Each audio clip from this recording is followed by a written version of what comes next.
Hello viewers, welcome to the medical lecture. आज हम अपनी इस वीडियो में स्पाइनल एनेस्थीसिया की इंडिकेशन, इसकी कंट्राइंडिकेशन और इसकी कॉम्प्लिकेशन के बारे में डिस्कस करेंगे। तो चलिए स्टार्ट करते हैं। Indication of spinal anaesthesia almost use in surgery below umbilicus. ज़्यादातर हम स्पाइनल एनेस्थीसिया जब यूज़ करते हैं तो वो बिलो अम्बिलिकस, जैसे कि surgery of the lower abdomen. For example कौन सी सर्जरी है? हर्नियाटमी, इसमें हर्निया रिपेयर भी आती है। एपेंडेक्टमी हो गया, caesarean section. Surgery of the pelvic region, pelvic region में जितनी भी सर्जरी होती है वो हम स्पाइनल एनेस्थीसिया पर करते हैं। Perineal surgery, any surgical procedure perform on the perineum. अब पेरिनियम क्या होता है? The area of the skin and muscle located between the genitals and the anus. इसके अलावा एनोरेक्टल प्रोसीजर इसमें आते हैं और urological procedure. Vascular surgery on the legs, जैसे कि वेरिकोज वेन हो गया। Orthopaedic surgery on the pelvic, hip, femur, knee, tibia and ankle including arthroplasty and joint replacement. Patient where general anesthesia is risky. Elderly, जैसे कि old age हो गया। Respiratory disorder patient, तो ऐसे पेशेंट को हम जनरल एनेस्थीसिया की बजाय स्पाइनल एनेस्थीसिया इंडिकेट करते हैं। अब एल्डरली पेशेंट में हम क्यों प्रेफर करते हैं? क्योंकि उसमें lower the risk of post operative confusion और डिलीरियम। इसके अलावा रिस्पायरेटरी इश्यूज़ जैसे कि नमूनिया हो गया और हार्ट कॉम्प्लिकेशंस, तो इसकी चांसेस बहुत कम होते हैं, तो इसलिए हम स्पाइनल एनेस्थीसिया देते हैं। इसके अलावा इसमें क्या होता है कि फास्टर रिकवरी होती है और better post operative pain control होता है। कंट्रा इंडिकेशन ऑफ स्पाइनल एनेस्थीसिया। अब कौन से कंडीशन में हम स्पाइनल एनेस्थीसिया बिल्कुल नहीं दे सकते? तो absolute contraindication, it could be a life threatening. तो फर्स्ट वन, पेशेंट रिफ्यूजल। अगर पेशेंट रिफ्यूज़ करे तो बिल्कुल हम इसको फिर नहीं देंगे। इसके अलावा इन्फेक्शन और skin lesion at the site of injection, जहाँ पर हम इंजेक्शन लगाते हैं L3, L4, L5 पर, तो वहाँ पर अगर लेजन हो, ज़ख़म हो, तो हम स्पाइनल एनेस्थीसिया नहीं देंगे। Coagulation disorder, coagulopathy. कोगुलोपैथी क्या होता है? A condition where the ability of the blood clotting is impaired.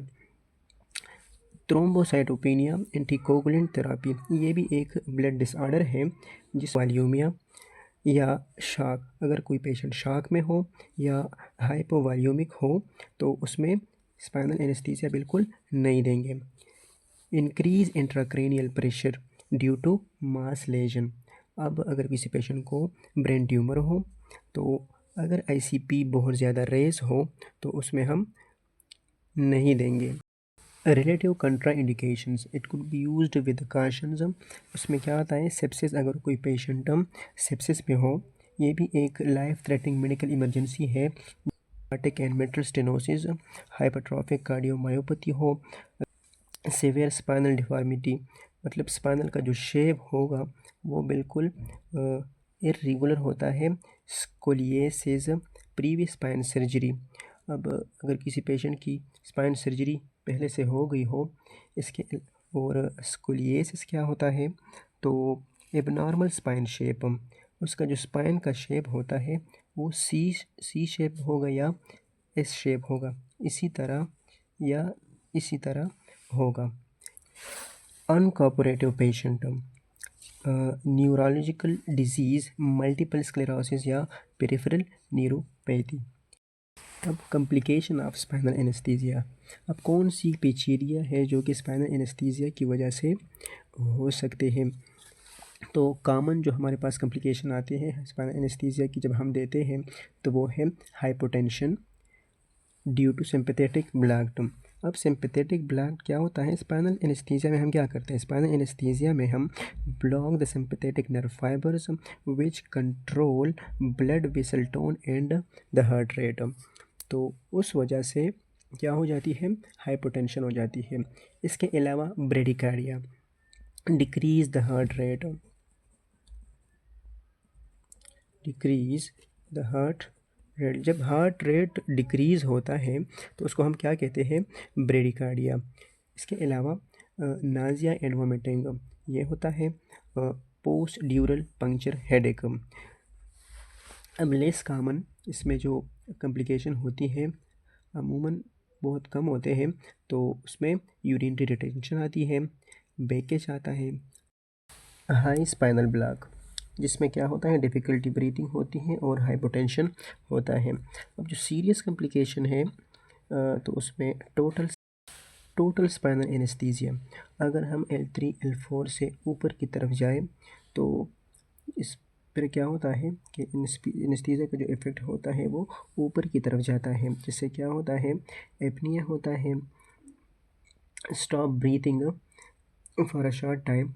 इसके अलावा सीवियर हाइपोटेंशन होती है, जिससे लॉस ऑफ कॉन्शियस हो जाता है पेशेंट।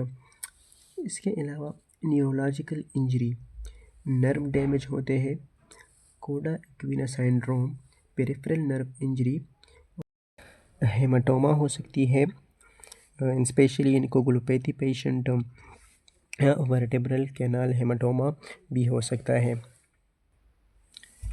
स्पाइनल कॉर्ड इस्कीमिया हो सकती है, direct needle trauma, cardiac arrest हो सकता है। ये भी एक मेजर कॉम्प्लिकेशन है स्पाइनल एनेस्थीसिया की। तो ये था आज का हमारा lecture about indication of anaesthesia, its complication and contraindications. इंशाल्लाह हम अपनी नेक्स्ट वीडियोज़ में स्पाइनल एनेस्थीसिया को प्रैक्टिकली अप्लाई करेंगे। शुक्रिया।